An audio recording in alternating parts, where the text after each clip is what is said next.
இந்தியாவுக்கு தலைவலி குடுக்கனே ஊருக்குள்ள 1 டசன் பயலுக இருக்காய்ங்க. நமக்கு எதிரி என்னமோ 2டே பேர் தான். ஆனா அந்த 2 எதிரிய டைப் டைப்பா வாழ வைக்கிறதுக்குன்னு வரிஞ்சு கட்டிக்கிட்டு இருக்கிறது யாரு அப்படின்னு கேட்டா, வீணா போன அண்ணன் அமெரிக்காவும், ஊருக்குள்ள சில்றத்தனத்த பூரா செஞ்சுகிட்டு இருக்கக்கூடிய ஐரோப்பாவும் தான். இந்த 2 பயலுகளும் சேர்ந்து என்னைக்கு பார்த்தாலும் நமக்கு இடைஞ்சல். எப்படி? ஒண்ணு நேரடியா குடுப்பாய்ங்க. அது பெரிய நமக்கும் ஐரோப்பாவுக்கும் ஒண்ணும் கிடையாது. சும்மா வாய் பேச்சு தான். ஆனா அமெரிக்காவ பொறுத்தவரையும் சீண்டி புடுவான். அதனால அவன ஜாக்கிரதையா தான் ஹேண்டில் பண்ணணும்.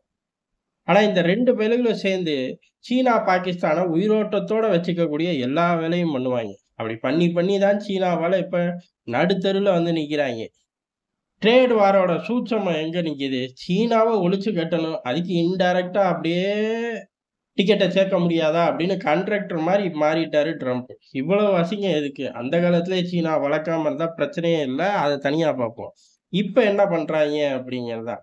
இப்ப ஐநான்னு ஒரு அமைப்பு இருக்கு. இது எதுக்குடா அப்படின்னா, ஒட்டுமொத்த உலகத்துக்கும் பஞ்சாயத்து பண்ணக்கூடிய அமைப்பு.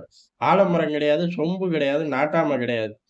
இருந்தா கூட நாட்டாம தீர்ப்ப மாத்தி சொல்லலாம் அப்படின்னு கத்தலாம். அங்க தீர்ப்பே சொல்ல மாட்டாய்ங்க. தீர்ப்புன்னு ஒண்ணு சொல்லப்போனா, 5 பேர்ல ஒருத்தன் அத நிராகரிச்சுருவான். அதோட முடிஞ்சு போச்சு. இந்த 5 பேரும் ஒண்ணு சேர்ந்து மனசு வச்சா தான் ஒரு விஷயம் நிறைவேறும். 5 பேரும் ஒரே புள்ளியில நிப்பாய்ங்களான்னு கேட்டா, ஒண்ணு அமெரிக்கா, அடுத்து ரஷ்யா, மீதி உள்ளத கேட்கவே வேணாம். ஏன்னா அமெரிக்கா, ரஷ்யா ஒரே அணியில இருக்குமா அப்படின்னு பெரிய டிபேட் எல்லாம் நடத்த வேணாம். குட்டி குழந்தையும் சொல்லிட்டு போயிரும். "டேய் நிக்க மாட்டாய்ங்கடா. எனக்கு நீ சாக்லேட் வாங்கி தருவியா? மாட்டியா?" அப்படின்னு கேட்டு போயிரும். மீதி உள்ளது அப்படிங்கிறது வீணா போன பிரிட்டனும், பிரான்ஸும். அதே சமயம் சீனா. அந்த இடத்துல நம்ம ஆக்சுவலா உட்கார்ந்திருக்கணும். முன்னோர்கள் பண்ண தப்பு இன்னைக்கு வரை இந்தியா அல்லாடுது. இன்னும் எவ்வளவு காலத்துக்கு அல்லாட போகுது அப்படின்னே தெரியல. காரணம் என்னன்னா, அந்த ஐநா அமைப்பே ஒரு வீணா போயிருச்சு. முந்தி வீணா போச்சு. இப்ப ரொம்ப டம்மி பீஸ் ஆயிட்டாய்ங்க. ஊர் உலகத்துக்குள்ள ஒரு பய அவன் சொன்னத கேட்கறதில்ல. ஆனாலும் உலகத்துல நடக்கக்கூடிய எல்லா நிகழ்வுகளுக்கும் பிஸியாவே இருப்பாய்ங்க. நடு நைட்டு 2 மணிக்கு கதவ பூட்டிட்டு டிஸ்கஷன் ஓடுதும்பாய்ங்க. எதுக்குடா அப்டின்னா, காசா யுத்தத்த பத்தி. அது எதுக்குடா கதவ பூட்டிட்டு டிஸ்கஸ் பண்றீங்க அப்டின்னு கேட்டா, ரகசிய பேச்சுவார்த்தை. ஏன்டா அந்த யுத்தத்த நிறுத்துறக்கு பேசுற. அத என்னத்த ரகசியமா பேசுற? சரி கதவ தொறந்தோனே யுத்தம் நிக்குமா அப்டின்னு கேட்டா, அந்த மாரி 3000 தாட்டி கதவ சாத்துனாலும் யுத்தம் நிக்காதுன்ட்டு அவன் சிம்பிளா போயிருவான். எப்புட்றா அப்படின்னு கேட்டா, ஐநால இத முன்னெடுந்து நகர்த்தக்கூடியது யாரு? ஐநாவோட பொதுச் செயலாளர். அந்த ஆளையே வாண்டட் லிஸ்ட் போட்டோவ இஸ்ரேல் மாட்டி வச்சுரும். அவ்வளவு கெத்து. அப்படி ஐநாவோட செல்வாக்கு அப்படிங்கிறது ஒண்ணும் சொல்லிக்கிற மாரி இல்ல. இருந்தாலும் ஐநா செய்யக்கூடிய சேட்டை அப்படிங்கிறது பெரிய அளவுல இந்த பயலுகளுக்கெல்லாம் மூச்சு விடுறக்கு ஒரு சந்தர்ப்ப சூழ்நிலைய உருவாக்கி குடுத்துருது. இத இந்தியா பெரிய அளவுக்கு சிரமப்பட வேண்டியதா இருக்கு. இதுக்கு காரணம் என்ன அப்டின்னா, இந்தியா உலக அரங்குல எடுக்கக்கூடிய மைலேஜ கூடுதலாக செலவு பண்ணி எடுக்க வேண்டியதா போயிரும். அப்படி இல்ல அதிலேயே சிக்கல உருவாக்கிருவாய்ங்க. உதாரணத்துக்கு இப்ப ஐநால நடந்த சேட்டை என்ன அப்டின்னா, தீவிரவாத ஒழிப்புக்கெல்லாம் அங்க தனித்தனியா குழுக்கள் இருக்கும். வீணா போன குழுக்கள் என்ன செய்யுதுன்னு என்ட்ட கேட்றக்கூடாது. ஏன்னா, அவனுங்களுக்கே அது தெரியாது. ஒவ்வொரு தடவையும் அந்த குழுக்கு இருக்கும். குழுக்கு தலைவர் இருப்பாரு. உட்கார்ந்து பேசுவாய்ங்க, பண்ணுவாய்ங்க, சுத்தியல் வச்சு தட்டுவாய்ங்க. முன்னாடி டம்ளர் இருக்கும், தண்ணி இருக்கும். டெலகாஸ்ட் ஆகும். எல்லாமே நடக்கும். சொல்யூஷன் அப்படிங்கிறது ஒண்ணுமே கிடையாது. உள்ளூர் பட்டிமன்றத்துல கூட தீர்ப்பு அப்படின்னு ஒண்ண சொல்ட்டு போயிருவாய்ங்க. டாக் ஷோல கூட பிள்ளைக்கு ஃபீஸ் கட்டுறேன் அப்படின்ட்டு அப்புறம் ஃபீஸ கட்டாம போயிருவாய்ங்க. இவன் அப்படி எதுவுமே சொல்ல மாட்டான். ஆனா, ஒவ்வொரு விவகாரத்துக்கும் ஒவ்வொரு குழு வச்சிருப்பான். அதுல தீவிரவாதத்த ஒழிக்கிறதுக்குன்னு ஒரு குழு. அந்த குழுவுக்கு தலைவன் வெக்கங்கெட்ட பாகிஸ்தான். போ!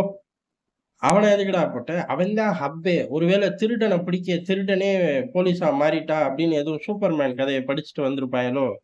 சூப்பர்மேன் கதையில கூட அப்படி வராதே. சரி ஏதோ ஒரு மொழி தெரியாத படத்த பார்த்துட்டாங்களாட்டுக்கு. சப்டைட்டில் கூட ஆன் பண்ணியிருக்க மாட்டாய்ங்க. அப்படி ஏதோ காமெடி பண்ண போக தான் பாகிஸ்தான கொண்டு வந்து வச்சிருக்காய்ங்க. இது 2 வருஷம். 2 வருஷமா? இந்த 2 வருஷத்துல பாகிஸ்தான் என்ன செய்யும்? முதல்ல இந்தியா கை காட்டக்கூடிய பாகிஸ்தான் தீவிரவாதிகள பட்டியலுக்குள்ள நுழைய விடாம தடுப்பான். அடுத்து அடுத்து பாகிஸ்தானுக்கே பிரச்சனையா இருக்கக்கூடிய பலூசிஸ்தான் விடுதலை ராணுவத்த பட்டியலுக்குள்ள சேர்த்துருவான்.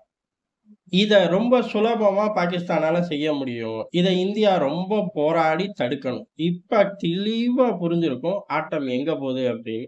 இது அப்படியே ரொட்டேஷன்ல அப்படியே பாகிஸ்தான் கைக்கு வந்துருச்சுடா, தடுக்க முடியாதுடா அப்படின்னு சொன்னாலாம் நம்பாதீங்க. இது இந்தியாவுக்கு எதிரான ஒரு செக் வைக்கிற வேலை தான். காரணம் என்ன அப்படின்னா, இது அந்த ரூம்போட முடிஞ்சிராது. உதாரணத்துக்கு இப்ப இந்தியா பெரிய அளவுல ஆட்கள பஹல்காம் தாக்குதலோட விளக்கத்த பத்தி அனுப்புனோம். அதுல நல்ல மைலேஜ் எடுத்திருக்கோம். ஆனா, இனி வருங்காலங்கள்ல இந்த மாரி 1 டசன் ஆட்கள அனுப்பணும். அனுப்பிக்கிட்டே இருக்க முடியுமா? அனுப்பிக்கிட்டே இருக்கலாம். போட்டி போட்டு அனுப்பி எந்த அளவு மைலேஜ் எடுக்கிறோங்கிறது ஒரு சிரமம்.